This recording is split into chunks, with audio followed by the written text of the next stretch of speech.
Mas é legal. Esse texto que eu vou compartilhar com vocês é o sermão mais difícil de ser pregado na minha vida. Eu evito pregar sobre esta palavra. Como eu fiquei algumas terças-feiras sem pregar, eu estava falando hoje com o meu querido filhão ali, Paulo César, Paulo Henrique, lá de São José dos Campos. Para mim, todo Paulo era Paulo César, igual o Jorge, seu pai. O pai dele é que é o Paulo César. Então, eu pensei que você era o Júnior, o Juninho. Então, eu estava dizendo para ele sobre pregação na terça-feira. E às vezes eu fico 2, 3 sem pregar. E terça-feira passada eu preguei sobre bênção e maldição. E eu estava orando. E sempre Deus me fala, compartilhe isso. E eu, desde ontem, venho sentindo de Deus a necessidade de compartilhar com vocês. Só que eu não sabia que Deus tinha colocado no meu coração esse texto. Foi hoje à tarde, quando eu orava para vir para aqui, é que esse texto ardeu no meu coração, desse livrinho que eu tenho, 2 vidas. E é o sermão mais difícil de pregar, Léo. É o sermão mais difícil de pregar, porque é um desafio para mim. Edson, é um desafio. David, eu estou vendo vocês aí, Diele, vocês, todos. É o maior desafio que eu encontro na minha vida, é esse aqui, ó.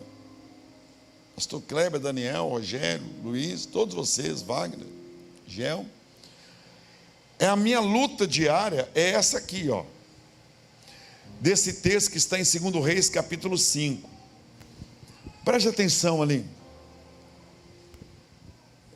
Naamã, tudo o artigo definido. Não tinham 2 Naamãs. Ele é o único homem ímpio que Jesus Cristo, o Senhor, Criador do universo. Buda nunca criou nada. Maomé nunca criou nada. Maomé nunca parou uma tempestade. Maomé nunca andou sobre as águas. Confúcio nunca andou sobre águas. Buda nunca andou sobre águas. Nunca Maomé, Confúcio, qualquer um ressuscitou mortos. Em nenhum livro deles, Jesus andou sobre as águas e fez os homens andarem também sobre as águas. Jesus ressuscitou mortos. Jesus curou cegos de nascença. Jesus é o único túmulo que um dia você vai lá em Jerusalém, onde está escrito assim: ele não está aqui, ele ressuscitou. Lá na Arábia Saudita estão lá restos e a barba de Maomé. Os restos mortais de todos os que se endeusaram estão nos seus túmulos, no túmulo de Jesus. E um dia você vai, diga aleluia. Um dia você vai lá. Nós fizemos uma réplica lá na sede campestre. Está escrito: ele não está aqui, ele ressuscitou. E a única pessoa ímpia que Jesus ilustra, que fora curado, única pessoa, é esse homem aqui, Naamã, esse comandante. Olha as definições e as qualificações, os adjetivos dele. Olha, Naamã, comandante do exército do rei da Síria. Ele não era um comandante, artigo indefinido.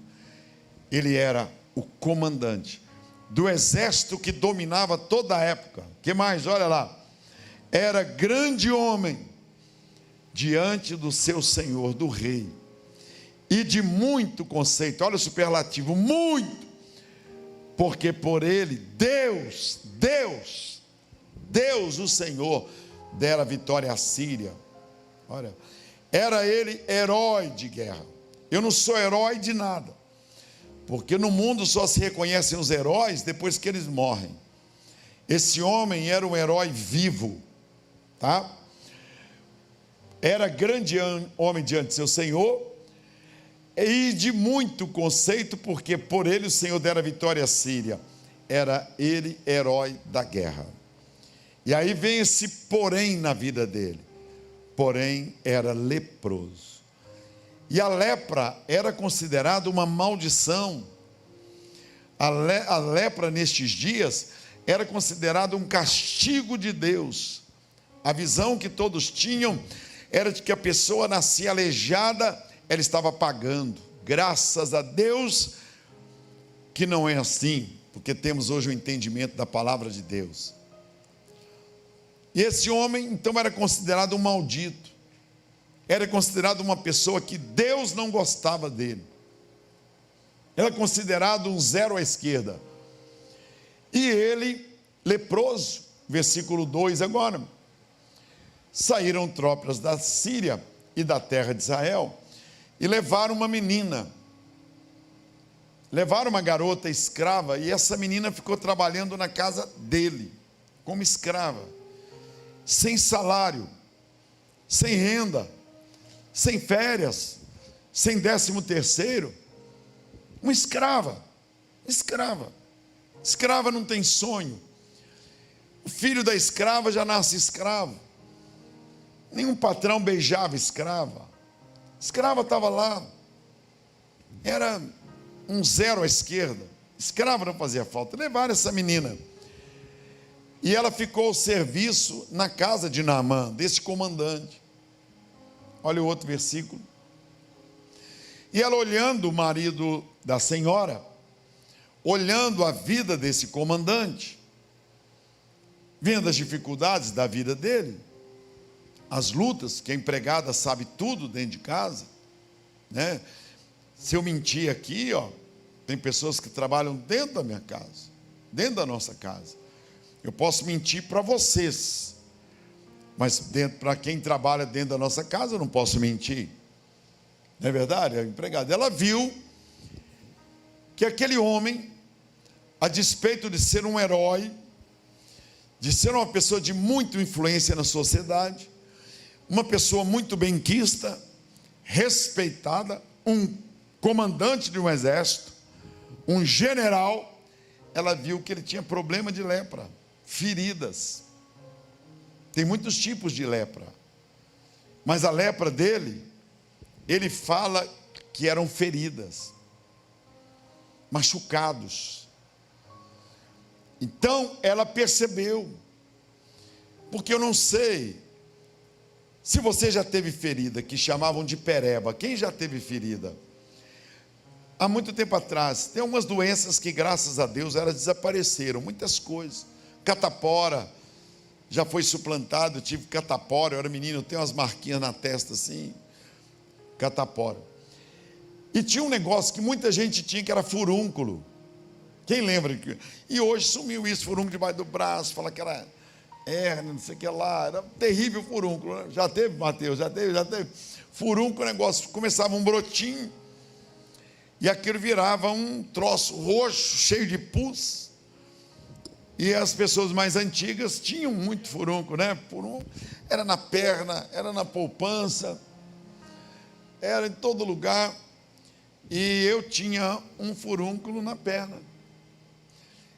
E aquilo à noite a gente coçava, e aí arrancava aquela parte que já estava cicatrizando, e daí a pouco saía a pele, e ficava uma carne viva. É isso aí, ó. E algumas vezes eu ia para a igreja, eu jovem, e a calça colava. Já estava quase cicatrizando, a calça colava, quando eu puxava, saía a casca, começava tudo de novo. Eu era jovem, na mocidade, gostava muito de futebol, e eu não podia jogar futebol, porque parece não, Satanás punha alguém sempre acertar em cima do negócio. E eu tinha umas 10 pereba na perna, porque um negócio ia espalhando. Um negócio terrível. Talvez você nunca tenha tido isso. E eu ia para o acampamento da mocidade, e eles falavam assim: vamos para a piscina, Jorge. Eu falava: não, vou jogar vôlei. Todo mundo punha bermuda, eu não punha. Todos queriam nadar, eu não nadava. Eu queria jogar futebol, eu não podia. Eu queria pôr uma bermuda, não podia. por causa daquelas feridas. Eu sei o que Naamã. E ela viu as feridas, essa menina viu. Ela viu. Às vezes a gente queria conversar com uma garota, e ela falava assim: põe um short, vamos para a piscina. Eu falava: não posso, estou gripado. Dava aquela saída assim, porque eu tinha muitas feridas nas pernas. E eu tinha muita vergonha. Ficava envergonhado. Passava pó secante, que vendia, não podia passar pomada minâncora, que era antiga, era pó. E algumas vezes existia um leite, saco de leite, Itambé, que tinha um saco plástico, que ele vendia no saco plástico, hoje é caixinha, né? E aquele plástico era liso, é o plástico que eu colocava. Por baixo da meia de jogador de futebol, eu punha aquilo por baixo. Para poder, só que de vez em quando o plástico descia, e aí a faixa, a meia colava. Então, para eu sair de casa, eu saí igual uma múmia. E não sarava o negócio, a ferida não sarava. Impressionante. O negócio não sarava. Não tinha tanta facilidade para antibiótico, para anti-inflamatório como tem hoje. E a gente não tinha nem condições de consultar com o médico. Não existiam quase médicos algum na igreja, como aqui hoje tem mais de 100 médicos. Graças a Deus o colégio, passam 10 meninos aí em medicina, aqui os jovens, lotado de médicos, que a gente pudesse conversar, não tinha com quem conversar.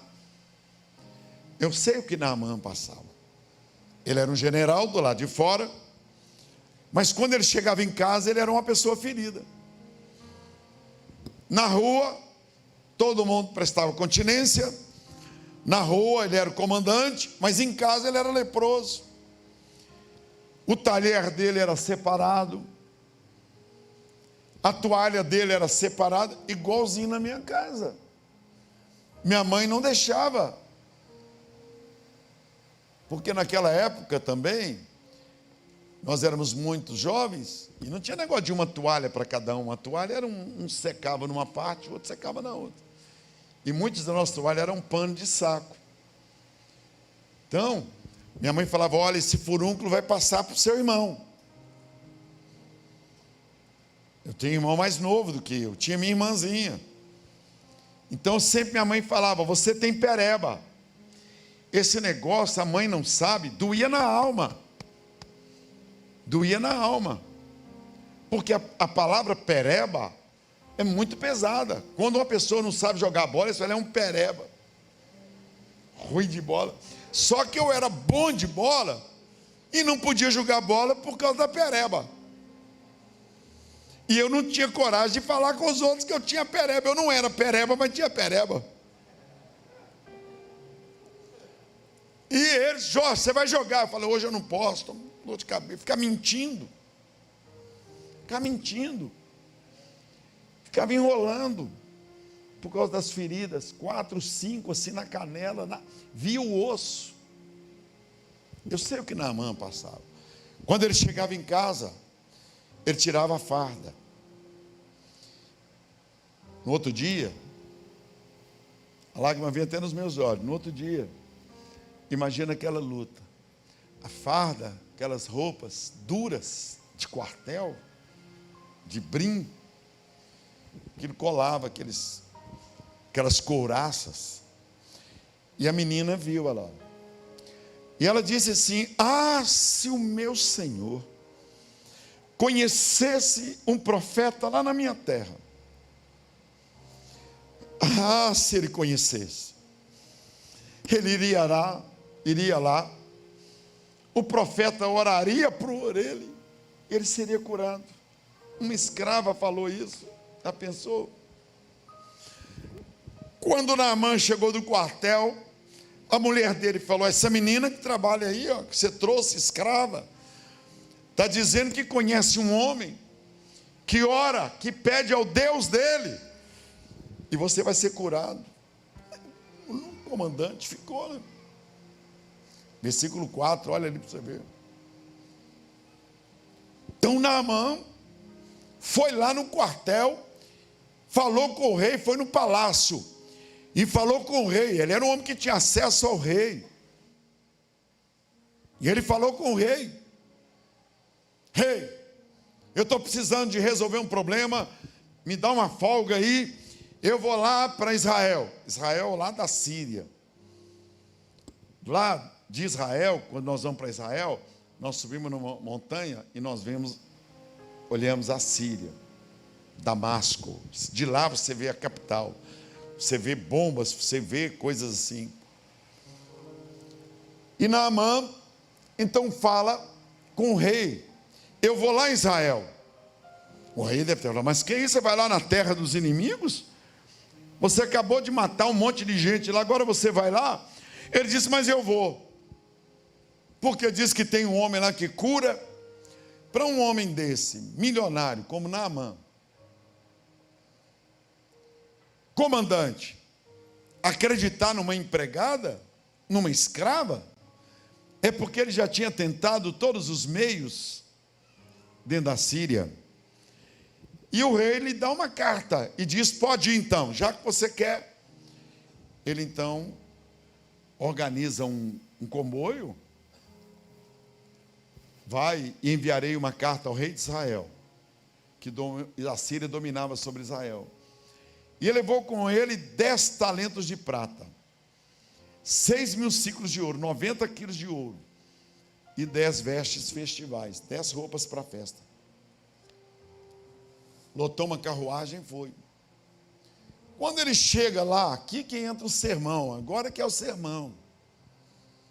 Ele vai lá no palácio, olha, versículo 6, ele chega lá no palácio, com aquele comboio, com guardas armados, que ele estava numa terra inimiga lá. E ele chega lá com uma ordem: eu quero que cure o meu servo Naamã. Estava na carta. O rei de Israel, no verso 7, olha lá. Tendo lido o rei de Israel a carta, sare o meu servo. O rei falou: mas que é isso? Eu não tenho poder de curar ninguém. Quem sou eu para curar alguém de lepra? Esse mal? Eu não posso. O rei da Síria quer me matar, porque ele manda o comandante dele aqui para eu curar. Eu não sei o que eu faço. Eu não sei o que eu faço. Como é que eu vou curar esse comandante aqui? Eu nunca ouvi falar disso. Quem tem lepra morre com lepra. Ela vai arrancando os dedos, vai arrancando o nariz, vai arrancando a orelha. Vai ali no leprosário, Colônia Santa Isabel, onde nasceu ali, ó. Vai lá. Vai lá, a igreja Getsemane plantou um trabalho lá dentro da Colônia Santa Isabel. O pastor é um ex-leproso que está lá, que é o pastor, aqui, ao lado de Betim. Pare lá, entra, vai lá dentro. Você vai ver a quantidade de pessoas no leprosário. Nasceu a cidade ali em volta do leprosário. Porque as pessoas leprosas são tiradas da sociedade por ignorância. Imagine, há mais de 2, 3 mil anos atrás, esse fato acontecido. A ignorância que existia sobre lepra. Imagine a dor e a vergonha. Aí o que o rei de Israel, que estava sob o domínio do rei da Síria, fala: ele quer me matar. Como é que eu vou curar? Olha lá, notar e ver de que ele procura um pretexto para romper comigo. Ele quer acabar comigo. Aí vem o verso 8. Ouvindo, porém, Eliseu, o homem de Deus, o pastor que a menina havia se referido. Porque naquela época não existiam muitos homens de Deus. Hoje você tem uma série de homens de Deus e mulheres de Deus. Você pode vir aqui, pode ir na outra igreja. Quantas igrejas maravilhosas vocês passaram em frente antes de virem aqui? Quantos pastores melhores do que eu tem por aí? Homens que oram e botam para quebrar, mais bonito, arrumado, prega bem, canta bem, né? E você vê aqui, você imagina, lá só tinha Eliseu. Ele era o profeta, um homem. Ele era aquela pessoa que todos queriam falar com ele. Ele era aquela pessoa de extrema influência, e ele ficou sabendo, olha, que o rei de Israel tinha rasgado as vestes. O rei, quando queria mostrar que ele estava apertado, ele rasgava as roupas. O rei de Israel rasgou a roupa lá. Aí falou: manda ele vir aqui. Fala com o rei para mandar esse comandante aqui. E o comandante foi lá. Foi lá na casa de Eliseu, já envergonhado. Imagina, você entrega uma carta para uma pessoa e de repente a pessoa começa a rasgar a roupa na sua frente. Imagina a cara de Naamã. Por que esse homem está doido? Que histeria é essa? Mas aí o Naamã escuta lá que era para ir no outro endereço. Que não era a carta, não era para o rei de Israel, era para levar na casa do profeta. Como você vê aqui hoje, aqui não é casa de Jorge Linhares, aqui é casa do profeta, aqui é casa do Senhor Jesus, aqui é casa do Espírito Santo. Aqui, eu estou vendo vocês aqui, mas tem anjos de Deus passeando aqui neste lugar, porque quem construiu isso aqui não são juízes, não são empresários que construíram, não é jogador de futebol. Quem construiu isso aqui são aquelas pessoas que trazem a sua oferta e o seu dízimo no altar, adorando a Deus. Dá um aplauso para Jesus. É você, somos nós.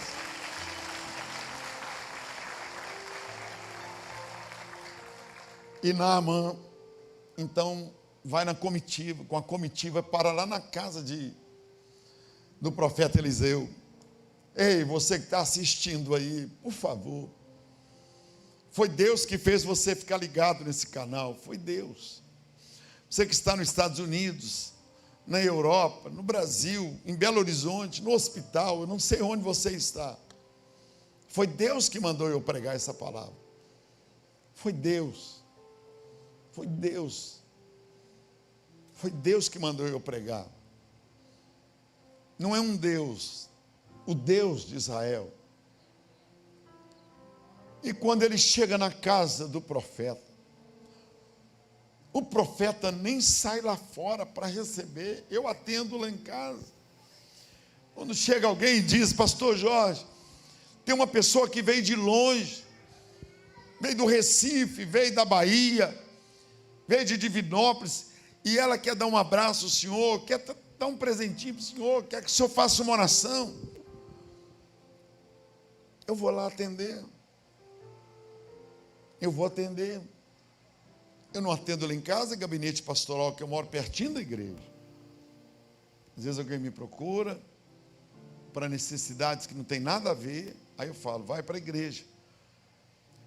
Mas o profeta Eliseu nem sai lá fora, parou com seus cavalos e os seus carros e parou à porta da casa de Eliseu. Olha o outro versículo. Eu estou falando de um comandante, irmãos. Eu estou falando de um general. Eu não estou falando de um recruta. Eu não estou falando de um sargento, de um tenente. Eu não estou falando de uma pessoa simples, no sentido nosso aqui, não é um pastor, muitas vezes iletrado. Eu estou falando do comandante, amigo do rei. Olha o que o profeta fala com ele. Lhe mandou um mensageiro, um empregado, um boy, fala com ele, para ele mergulhar 7 vezes na Lagoa da Pampulha, que está verde.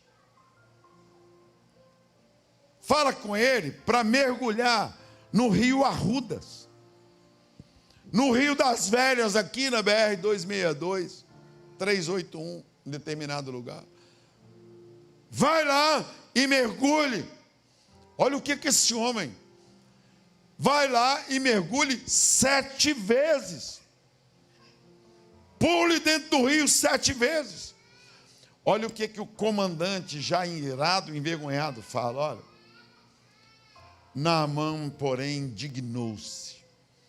Aquela palavra aí no hebraico, indignou, falou palavrões, xingou.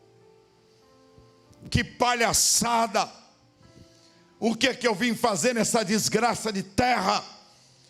O que é que eu vim fazer nesse lugar? Oh, quão burro eu sou, ignorante eu sou, um general, vem aqui, e um porcaria desse homem que eu nem conheço, um Zé Ninguém, falou palavrões, que a Bíblia não vai narrar os palavrões. Usa uma palavra no hebraico, indignou-se, irou-se, transtornou-se. E chamou a turma, olha, eu pensei que esse homem viesse até o portão. Eu já estou envergonhado, porque acreditei numa empregada, numa escrava. Quando eu voltar, eu vou dar uma sova nessa menina. Ele deve ter pensado isso. Eu venho aqui, estou envergonhado, vou lá no rei, o rei me rasga a roupa diante de mim. Eu não entendi nada, ele se rasga. Agora me manda ali, vou lá na casa do profeta. O profeta me manda mergulhar no rio Jordão. Os rios da minha terra são muito limpos. Os rios da Síria são melhores, mas essa terra de Israel, gente derrotada, gente pobre, dominada, gente miserável, vou mergulhar nessa água. Eu vou embora. Não vou mergulhar coisa nenhuma. Chega de vergonha. E chama os seus soldados, seus sargentos, seus tenentes, seus cabos, e vai embora. Voltou e foi com indignação, esbravejando, irado, envergonhado. Pensei que ele fosse sair lá de dentro, tocaria nas minhas lepras, na minha lepra, nas minhas feridas. Versículo 13 agora. Então se chegaram a ele seus oficiais, certamente dentre eles algum filho, né? Porque assim como o rei Davi pôs os filhos como oficiais, Salomão pôs os filhos como oficiais, como qualquer pastor de qualquer igreja, pastor Jeremias pôs o filho dele como um vereador e todo mundo apoiou e foi eleito. O pastor Márcio Valadão tem lá, o André tem os filhos, pastor Anselmo, seus filhos, pastor Jerônimo tem os filhos. Então a gente sempre honra os filhos. Aqui tem o pastor Tiago, né? Então olha lá, quem chega perto dele? Os oficiais. E o que o oficial fala? Meu pai, volta. Volta, pai. O senhor trouxe tanto ouro, poxa. O senhor trouxe tanta grana. Volta. O senhor é um homem rico. E aí, ele não pediu ao senhor uma coisa difícil, pai. Ele pediu para o senhor mergulhar no rio. Se o senhor mergulhar e não sarar, aí é outra coisa. O senhor já está aqui mesmo? Mergulha, pai. Mergulha, pai. Faz isso, pai. Faz. Mergulha. Ele não te pediu dinheiro, poxa. Ele não pediu grana. Mergulha, pai. Não é muito difícil, pai. Se ele tivesse pedido o senhor dinheiro, o senhor não daria? Mas ele não pediu dinheiro. Ele apenas te disse: mergulha, faz isso. E esse filho dele consegue convencê-lo. Olha lá. Então ele voltou. Ele voltou. Coisa mais difícil para uma pessoa que já tem posição é ela se humilhar. Coisa mais difícil na vida de uma pessoa que já teve dinheiro é ele pedir emprego. Coisa mais difícil é na vida de um vereador que perdeu a eleição, quando alguém pergunta a ele: quantos votos você teve? Coisa difícil a um presidente Trump a juntar as coisas lá na Casa Branca e pôr tudo numa caixa porque ele perdeu as eleições. Coisa difícil, dolorosa, é quando um juiz determina que um empresário tem que devolver o carro porque as prestações estão atrasadas. E você tem que subir no ônibus. E as pessoas olham e dizem: olha, doutor, o senhor aqui dentro do ônibus com a gente, no buzu? Cadê aquele carrão do senhor? Aquele carrão, eu deixei em casa, porque onde eu vou não tem garagem. Começa a mentirada, né? Deve ser doloroso para ele. É por isso que eu digo para vocês, esse sermão é o sermão mais difícil de se pregar na vida. Há mais de 40 anos que eu prego este sermão. E tem sermões que eu prego que eu fico alegre. Este sermão, cada vez que eu prego, meu coração fica apertado. Porque a grande luta da minha vida é eu ser a mesma pessoa em casa, na igreja e na rua. Porque nós não somos artistas. Se eu fosse um artista, eu viria aqui fosse um palco, eu poderia, em nome da arte, ser um artista. E alguns dizer assim: puxa, o senhor fez todo mundo chorar. E quando eu descesse, eu fosse um fracassado como aquele homem que uma mulher lhe procurou, contando os problemas, e ele atendia as pessoas atendiam, e ele procurou uma psicóloga, e contou para ela as lutas dele: olha, eu estou com esse problema, depressão, estou mal. Ela falou: já te prescrevi remédios, médicos e tudo, e você está assim? Ele falou: é, nada me sara, eu quero morrer, estou com vontade de morrer. Aí a psicóloga, médica, disse assim: olha, tem um circo ali, eles montaram um circo, e lá naquele circo tem animais, tem muitos mágicos e tem um palhaço. Que eu fui lá assistir a apresentação do palhaço. E o palhaço faz todo mundo rir. E aquela médica dizendo: eu ri desde o primeiro minuto. Vai lá. Você vai amar. O circo está ali na esquina. Porque os remédios não funcionaram para você. As orientações psicológicas não funcionaram. Vai lá. Eu vou prescrever para vocês. Vai lá no circo. E na hora que o palhaço se apresentar, você vai ficar outra pessoa. Aí ele disse: ô doutora, meu problema é esse. Eu sou o palhaço. Sabe aquele palhaço que faz todo mundo rir? Sou eu. Aquilo é um personagem que eu tenho. Na verdade, eu sou um cara sofrido. Estou prestes a me matar. Ela falou: então é só Deus. Não é o psiquiatra, não sou eu a médica, não é a psicóloga, somente Deus. É isso aí. Naamã, não adiantava o ouro, não adiantava a prata, não adiantava a posição.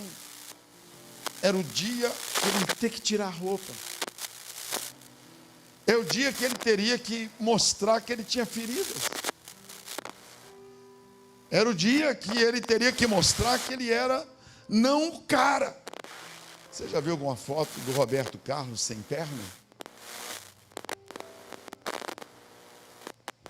Alguém pôde ver o corpo do Michael Jackson? Alguém pôde ver a Madonna dentro de um caixão? Alguém pôde ver o Ayrton Senna dentro de um caixão? Alguém pôde ver o Maradona? Sabe por que os heróis têm uma imagem? Os heróis têm uma imagem. O Elvis Presley vende mais disco depois da morte dele do que durante os seus anos áureos de sucesso. Então Naamã era um herói. Era um herói. É o pai que está aqui hoje, é você que está aqui hoje, que engana a esposa, engana o marido, engana o patrão, engana todo mundo acha que você é uma pessoa maravilhosa, mas Deus sabe, te conhece e me conhece, Ele sabe como eu sou no íntimo, Ele sabe, conhecia Judas, que por fora era um sujeito caridoso, bondoso, mas Jesus sabia que ele era ladrão. E durante 3 anos Pedro dizia: sou eu, Senhor. João dizia: deve ser eu, traidor, porque eu não presto. Tiago dizia: deve ser eu não. E Jesus falava: um de vocês vai me trair. Mas Judas, ninguém imaginava, porque Judas era um cara legal, Judas era um sujeito bondoso. Só no último dia que Jesus falou: é Judas, mas não pode, meu Deus, não pode, Judas não. Por isso que eu digo para vocês, eu sou pastor já há 46 anos, esse é o maior desafio, eu ser a mesma pessoa. Lá no banco onde eu trabalhava, 30 anos no mesmo lugar. Meus colegas, 40 anos aqui nesta igreja, passando pelas mesmas ruas, dormindo com a mesma mulher, tendo os meus filhos crescendo. A grande luta é eu não ser um artista, parecer ser um cara legal, parecer ser uma pessoa alegre, parecer que ajuda todo mundo e na verdade ser um crápula, um mau caráter. Esse era o problema de Naamã, porque ele era um herói, ele era um cara legal, ele era uma pessoa que todo mundo queria ter a figurinha dele, era a figurinha chave. Quem já colecionou álbum?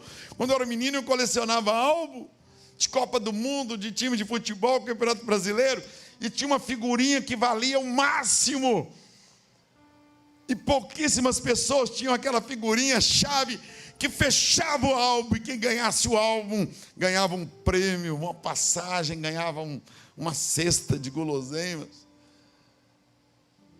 Naamã era isso. Ele sofria, porque ele ia para o quartel, ele era o coronel, o general, mas quando chegava em casa ele era leproso. Nessa noite, eu não vou chamar ninguém aqui à frente, mas você vai tirar sua roupa diante de Deus. Você vai falar com Deus hoje: eu não posso continuar assim, porque eu já tive aqui na igreja, pastor Paulo, um gerente de banco, e quando eu cheguei no banco grande, eu estava no centro da cidade, eu passei por lá, eu falei: vou ali na agência dele. Quando eu entrei na agência dele, ele estava fumando. O gerente de banco aqui da igreja fumando. Aí eu falei: mas eu não entendi, né? Atendeu a pessoa, atendeu outra. Ele falou: vem cá, pastor. Aí eu sentei ao lado dele, na cadeira de cliente. Eu falei: eu não estou te entendendo. Você está fumando? Você não foi liberto, não? Ele falou: não, minha posição não permite eu negar um cigarro para um cliente. E o cliente me ofereceu um cigarro, ele é um grande cliente.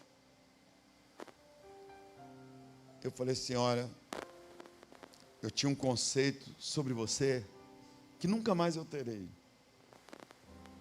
nunca mais eu terei. Porque você tem duas vidas. Lá na igreja, você é uma coisa. No serviço, você é outra. Sabe quem que tinha duas vidas na Bíblia? Pedro. Pedro, perto de Jesus, ele era o cara. Pedro, perto de Jesus, ele tirou a espada. Se alguém pôr a mão no Senhor, eu arrebento. Eu morro pelo Senhor. Eu vou com o Senhor até a morte. Eu não vou te abandonar. Jesus falou, para com essa palhaçada. Para com isso, é gogó, Pedro. Isso é da boca para fora. Tá? Isso é onda. Pode guardar a tua espada. Quando eu não estiver perto, você vai ter oportunidade de usar a espada. Na minha frente é mole, Pedro. Eu quero ver, é quando eu não estiver aqui. E olha, Pedro, só para ter o governo, antes da meia-noite, o galo vai cantar. E você já terá me negado 3 vezes. Então, irmãos, nós estamos aqui na igreja. Eu não posso ser um homem que está aqui no altar e deixa a carne dominar. Eu não posso ser um homem que tem 2 vidas. Eu não posso, porque Deus vai me matar. Eu não posso ser uma pessoa que aqui de cima eu falo para vocês, façam isso, faça aquilo. E eu saio daqui do altar e vou lá para trás e me torno um cafajeste, um adúltero, um ladrão, um abusador de pessoas idosas. Então por isso que a minha luta é a luta da carne e do espírito. E Pedro uma hora deu uma de coisa. Paulo falou assim, Pedro, você precisa ser mais homem. Paulo, o apóstolo, você precisa ser uma pessoa íntegra. Então essa é a luta que a gente tem. Você vai num lugar, a pessoa às vezes está dentro da igreja, toda bonita, roupinha bonita, mas chega no sábado na festa, ela fica seminua. Quer dizer que na igreja, gola rolê, e lá fora de qualquer jeito. Mas Deus precisa muito mais de você lá fora, onde existem as trevas, do que aqui dentro, onde há luz. Deus precisa de você brilhar lá fora. O padeiro, o dono da padaria, o dono do depósito, o dono do chaveiro. Ontem o pastor Kleber atendeu um telefonema e exortou uma pessoa. O pastor Kleber falou, você chamou o rapaz, mandou fazer chaves e você não pagou, e a mulher ligou para a igreja. Não é assim? E o Kleber chamou o sujeito e deu uma dura nele, na minha frente. Falou, puxa, tem 4 meses que você deve o chaveiro. Não, pelo amor de Deus. É verdade, eu vou lá pagar, então vai agora. Eu conheço o pastor Kleber, eu sei que ele enfia a mão no bolso e dá o dinheiro para ele.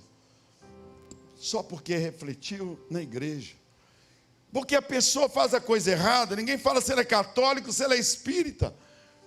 Mas se é um crente, a pessoa fala lá, é um crente, é um pastor, é um líder. Briga, o casal brigando, sai no tapa. Uma vizinha me liga e diz, pastor Jorge, eu conheço o senhor, tem um casal aqui que vai acabar tendo uma morte, que eu não vou chamar a polícia não, vem cá. Eu falei, mas eu não sou polícia, não, vem cá. Esse casal ama o senhor, e são gente lá da igreja, e eu também estou na igreja. Vem cá, eu moro no mesmo prédio que eles. Eu falei, então vou aí. Aí eu cheguei na casa, toquei o interfone. Pá, apertei. Aí atendeu lá. Que foi? Eu falei, eu estou fazendo uma visita a vocês aí, eu sou o pastor Jorge. Oh, bênção de Deus, aleluia. Foi Deus que mandou. Eu falei, eu sei, foi Deus. Aí eu vou lá. Demora 10 minutos para abrir a porta. Aí chego lá, na porta. Oh, sangue de Jesus tem poder. Opa! Foi Deus, pastor. Sentei na sala, falei, Eu não estou entendendo. Uma pessoa ligou, falou que vocês estavam aqui pior do que gato, cachorro, vira-lata, brigando. Amor! Ó! Eu falei, ou eu estou doido, está todo mundo doido, ou é mentira. Eu estava num verdadeiro palco. Amor! Ó! Só porque eu falei que você traz o chinelo. E começou a mentira. Eu falei, não, vem cá. Eu vim aqui hoje porque quem me falou da vida de vocês disse que há chance. E vocês estão com duas vidas. É uma coisa na vista dos outros e na verdade é outra. Vocês têm que mergulhar no sangue de Jesus. O Rio Jordão nosso é o sangue de Jesus. Você tem que falar, Deus vai me mudar. O Senhor me muda, Deus. Me muda, Deus. Me muda. Vai nessas boates gays. Procure saber. Não vai não, procure saber. Muitos homens são executivos durante o dia e à noite se vestem de calcinhas de mulher. Aqui na igreja tem muitos delegados. Acabei de ver um aqui agora, o Dorma. A polícia chega nos motéis e vê um monte de homem vestido de mulher, que durante o dia são executivos. Muitas mulheres, que durante o dia são empresárias, e à noite vão para determinados lugares e se vestem de lésbicas. Na verdade, elas mostram o que elas são. Muitos rapazes, na igreja, ministrando louvor no altar, mas não pode ver uma saia de mulher, que costuma sair do culto e ir para um motel com a namorada. Não são poucos que vão nos restaurantes e nos lugares fechados pedem uísque, cerveja. Não são poucos que têm em casa um monte de bebida alcoólica. Só que existe um Deus que nós podemos esconder tudo dos outros, do pai, da mãe, da esposa, do marido, dos filhos, do vizinho, do governo, mas nós não conseguiremos esconder diante de Jesus, porque Ele tudo vê. Tudo vê. Judas enganava os outros, Pedro enganava os outros, Naamã enganava os outros, mas a Deus ninguém engana. Você pode estar roubando, falsificando assinatura. Você pode ter falsificado uma assinatura e estar com o dinheiro da tua mãe, da tua avó, da tua sogra. Você pode ir na justiça, ganhar um dinheiro injustamente de um patrão. Como você pode ser um patrão também que rouba dos outros. Mas diante de Deus, tudo virá à luz. Então nesta noite, só tem um jeito de ser curado: mergulhar. E as pessoas olharam para Naamã, quando ele tirou a farda, aí apareceram as feridas. Essa noite, que o Espírito Santo possa nos desnudar e dizer assim: Jorge, tem solução para você, mas não vai ser como você quer. A solução é do jeito que eu quero. Naamã era tão acostumado a mandar, que ele disse assim: por que não nos rios da minha terra? Por que não do meu jeito? Por que não do meu jeito? Por que não do meu jeito? É porque Deus falou que tem que ser no Rio Jordão, e tem que ser ali. Então eu vou pedir que você abra suas mãos. Pede a Deus. Pede a Deus. Fala: Deus, eu quero ter uma vida só, Deus. Eu não quero ser exposto. Ah, Deus. O apóstolo Paulo disse assim: todos os dias eu travo uma luta incessante. O bem que eu quero fazer nem sempre eu consigo, mas o mal está sempre diante de mim. Jesus Cristo, Rei dos reis, Senhor dos senhores, diante de quem todo joelho se dobrará e toda língua terá que confessar. Ele disse: a carne luta contra o espírito, alimentai o espírito, para que no dia mau o espiritual vença o carnal. O que você mais alimentar na sua vida é o que mais vai prevalecer. Olha com quem você anda, olha o ambiente que você está, olha o que serve o celular para você, olha o que o celular serve para você, para te afastar de Deus, para nos afastar de Deus, ou para nos aproximar de Deus, as amizades, os ambientes que nós vamos. Eu posso sair daqui e errar lá em Natal, eu posso errar lá em Nova York, eu posso errar lá em Buenos Aires, mas tem um Deus que é Senhor de toda a terra. Tem um Deus que não está limitado a Buenos Aires, a Azul, American Airlines, United. Tem um Deus que me conhece. Por isso eu vou pedir que a igreja toda se coloque em pé. No início da igreja, quando os apóstolos estavam no altar, preste atenção, Alisson, os apóstolos no altar e Pedro estava ali, Paulo, e as pessoas começaram a levar os dízimos e as ofertas. Entrou um homem chamado Ananias, e ele pôs uma oferta aos pés de Pedro.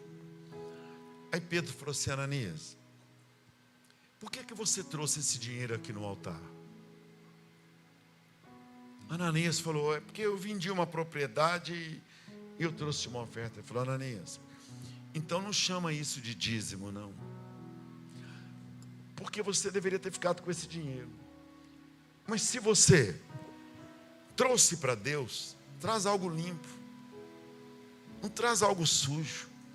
Ananias, você mentiu ao Espírito Santo, você engana a mim, Pedro falando, você engana todos os apóstolos, mas tem um Deus que você não engana. Viu, Ananias? Você tem que ter uma vida só. Você vai ver isso em toda a Bíblia, Deus falando conosco. E não foi você que escolheu Deus não, tá? Ele escolheu você. Ele que olhou para você e disse: adolescente, você é meu. Menina, eu te trouxe aqui na igreja. Deus falou isso comigo e fala com você. Você não pode ter duas vidas, você tem que ter uma vida só. Está mal? Fala com Deus: Deus, estou mal, me ajude. Daqui a pouquinho nós vamos sair, a porta estará aberta e você pode sair daqui melhor do que você entrou. Então, enquanto cantamos essa canção, eu gosto muito de pôr a mão no meu coração. Eu gosto muito de ficar com a mão aberta assim e pedindo a Deus que me abençoe. Eu gosto muito de ficar de olhos fechados durante uma canção. Eu gosto, não sei se você gosta, mas eu gosto muito, porque aí eu dou uma olhada na minha vida e falo: Deus, toma conta de mim, muda minha vida, Deus, meu coração, isso aqui, ó. Eu não sou perfeito, Deus, mas se eu tenho 1000 defeitos, eu quero ter 999, 998, 997, porque uma hora desse um Covid pode pegar alguém. Pode ser que uma hora eu esteja morto, e ao fechar os meus olhos aqui, eu vou chegar diante do Senhor. Eu não vou levar roupa, não vou levar dinheiro, não vou levar sapato, não vou levar relógio. Senhor Jesus, nu eu nasci, nu eu voltarei. Que eu possa ser um servo teu, que quando o Senhor olhar para mim lá no céu, o Senhor diga: filho meu, entra para o gozo do teu Senhor. Eu vou enxugar dos seus olhos toda lágrima e toda dor. Tudo que o diabo fez com seus filhos, ou está fazendo com tudo e fazendo na terra, pare de chorar. Nunca mais você vai chorar. Eu sou Jesus, eu te salvei, você é meu para sempre. Então, quando eu trouxer um dízimo no altar, eu quero trazer com gratidão a Deus. Quando eu sair daqui, eu quero andar na rua, quero ir no restaurante. Se não puder comer uma pizza gigante, uma pizza pequenininha. Não puder pôr o filho numa escola caríssima, eu ponho numa escola, mas eu quero pagar. Então ele vai repetir a canção. E você vai pedir a Deus, ou com a mão no coração, com os olhos fechados, ou do jeito que você tiver. E logo após o pastor Paulo vai orar por nós. Nós teremos um momento de dízimos e ofertas e vamos embora para nossa casa. Quando o meu eu e o meu orgulho descer comigo e se misturar com as águas do rio, então subirei como na mar curado. Eu abro mão de tudo que sou, só pra servir-te, meu Senhor. Eu abro mão de tudo que sou, só pra te adorar, Senhor. Quebra o meu orgulho, eu quero meter e mergulhar nas águas do teu amor. Me Purifica, Senhor. Eu quero ser livre. Delete números do celular. Apague números. Do teu poder. Corte amizades. Senhor, mude ambientes. Quebra o meu orgulho. Mude a sua roupa. Eu quero descer. Mude suas palavras. E mergulhar nas águas do teu amor. Me purifica. Eu quero ser limpo como na mar no teu poder. Pastor Paulo, pega o microfone, por favor. Estava eu lá no Mineirinho, com as pernas todas cheias de feridas, com as pernas cheias de furúnculos, 5, 6 em cada perna, do joelho para baixo, e de vez em quando algumas em cima, na coxa. E estava um pregador chamado Morris Cerullo. E o Morris Cerullo falou assim: tem um jovem aqui que está cheio de feridas. Ele disse assim: não tem 2, não tem 3. O Mineirinho devia ter umas 10 a 15 mil pessoas. Tem um jovem aqui, que tem vergonha de pôr uma bermuda. Morris Cerullo.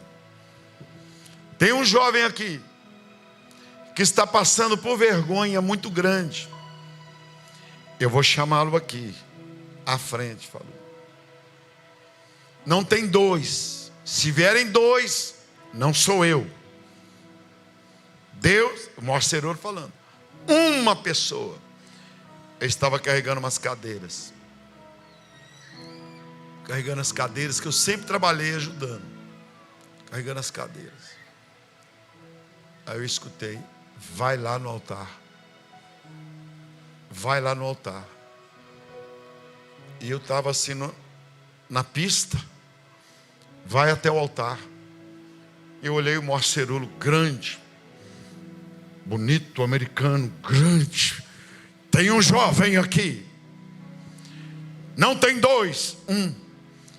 Eu fui andando assim, com a perna toda enfaixada, com plástico em cima das feridas e dos furúnculos, um plástico.